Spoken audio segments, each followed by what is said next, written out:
Hello again. It's social distancing story time, and we are going to finish the Miss Nelson trilogy with Miss Nelson has a field day. Once again, words are by Harry Allard, pictures by James Marshall. For some weeks now, gloom had blanketed the Horace B. Smedley School. No one laughed and threw spitballs. No one even smiled. Miss Nelson was worried.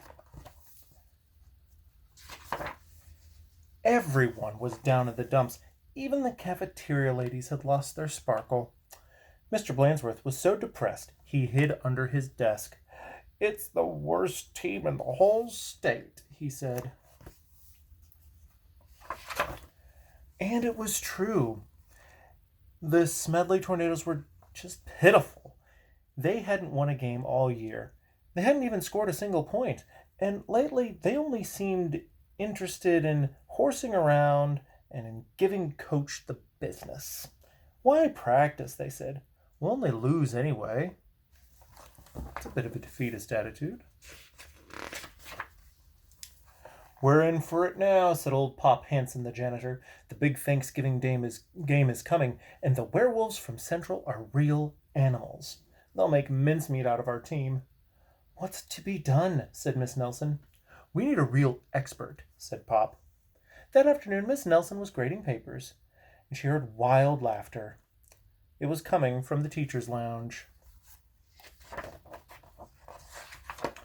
Coach Armstrong had cracked up. "I'll make us a fresh pot of coffee," said Miss Nelson. When Coach had calmed down, Miss Nelson took him home in a taxi. "You need a nice long rest," she said. The next day, it was announced over the PA that Coach Armstrong would be out for a long time with the measles. "Who will take his place?" said the kids. When Miss Nelson passed by Lulu's after school, a serious discussion was going on. "We need someone who can really get the team into shape for the big Thanksgiving game," said one kid. "Someone who knows how to get results." "It's too bad Miss Viola Swamp isn't around," said another. "Who?" said a kid who was new in town. "You've never heard of Viola Swamp?" the first kid asked. "The meanest substitute in the whole wide world. She's a real witch. She'd have no trouble getting results." Mr. Blansworth happened to overhear. He said.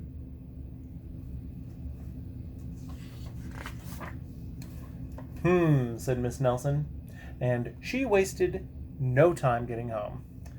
After rummaging around in her closet, she found what she was looking for, an ugly black sweatsuit. Then she made an important phone call. "I'll be right there," said the voice at the other end. The next day, Mr. Blansworth announced that there would be football practice as usual. "Whoever it is," said the guys, "let's really give him the business."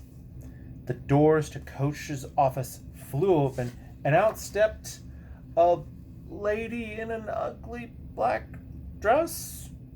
"My name is Viola Swamp," said the lady, "and I'm here to get results." "It's Blansworth," cried the guys, and they laughed him off the field. "Oh, rats," said Blansworth. "How could they tell?" Just then, the guys heard the sound of squeaky tennis shoes. "I am Coach Swamp," said the lady in the black sweatsuit. "Holy smoke!" cried the team. "The Swamp!" The team's fullback tried to pussyfoot away. "Not so fast, Mr. Smarty," said Coach Swamp. "Wow," said one of the guys. "Did you see that tackle?"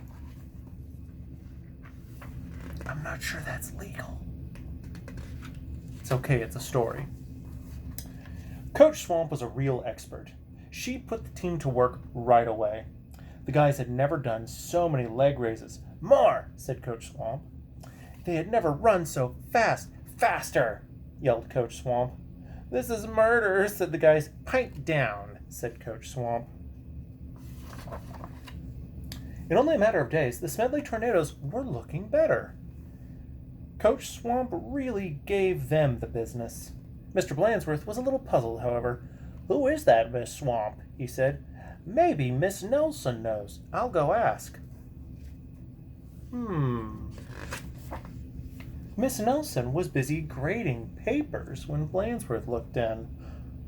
"I don't want to disturb her," said Blandsworth. "She probably doesn't know anyway." Down on the field, Coach Swamp was having a little talk with the team. "And don't ever think you can horse around again," she said, "because the swamp will be watching."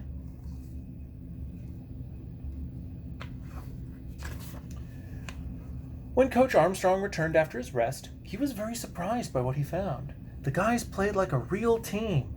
"How did this happen?" said Coach Armstrong. Said the guys. "Who's that? Wait a minute. If Miss Nelson's there, then who's Miss Viola Swamp? Curious. Maybe we'll find out later in the story." On Thanksgiving Day, the tornadoes clobbered the werewolves 77-3. It was a great day for the Horace B. Smedley School. And once again, it's Miss Viola Swamp and Miss Nelson. Interesting. Mr. Blandsworth treated the whole team to hot dogs at Lulu's. Miss Nelson went home tired and happy. Aha! Sometimes you just have to get tough, she told her sister Barbara. "And by the way, thanks for filling in for me." "Anytime," said Barbara. "Anytime." So that's how she managed it. Ooh, that Miss Nelson. The end.